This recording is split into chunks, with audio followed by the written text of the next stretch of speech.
thought, Forray. There are 4 A's that describe my aunt: actor, author, activist, animal lover. You all know June, the voice, the legend. But to me, my sister, our cousins, our stepsisters, stepbrother, brother-in-laws, she was our own celebrity. We had bragging rights. Our aunt was in Peter Pan, Cinderella, Lady and the Tramp, Twilight Zone, and she was Rocky the Flying Squirrel. She took us to the opening of Disneyland. We were very young. We dined with her at the Brown Derby, sitting at a booth under her portrait. She took us to the Academy Awards. The next day, author. She wrote books. She wrote scripts. She wrote a series called Lady Make Believe. She wrote the whole series. She did every voice on the radio. She was 17 years old. Wow.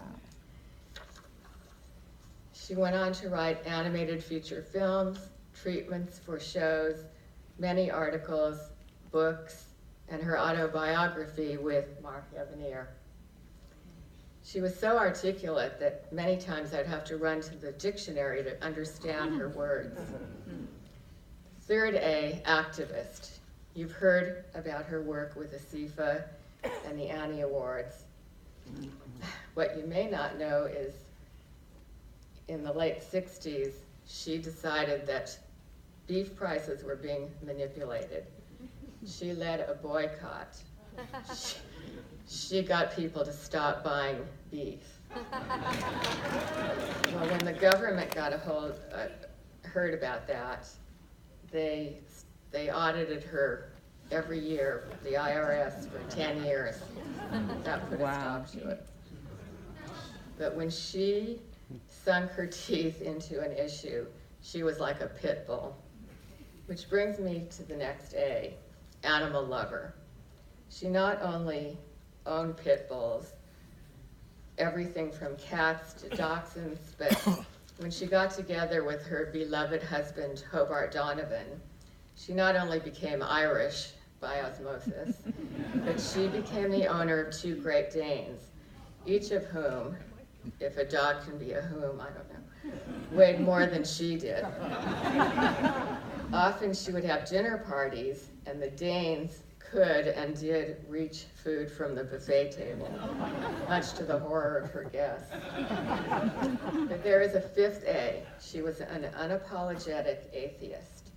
But I can tell you that somebody up there was watching over her, because in her 100 years, she survived so many accidents, falls, car crashes, and a severe beating by a follow-home robber.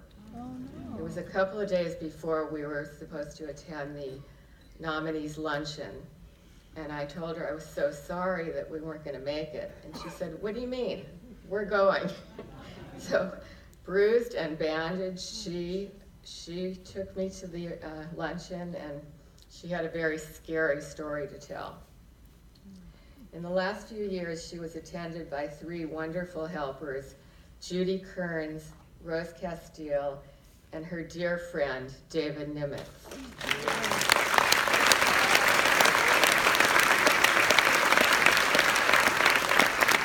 I want to publicly thank them. Despite her fame, my aunt was humble and grateful for her success.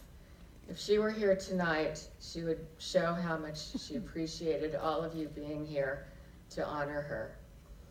In closing, on behalf of myself and all our cousins and my sister and all our relatives that are here, we want to thank the 5 gentlemen who instigated this affair and who worked so hard to produce, direct, and pay tribute to my aunt.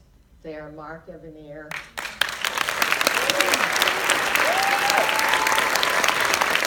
Howard Green, Mary Beth,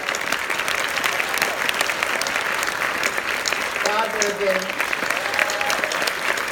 and Tom Cecil. you so much.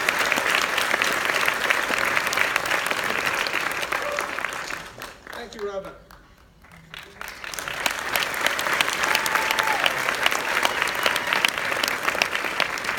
We're down to our last cartoon, and please note that we have sample tonight about 1% of everything June Forray did.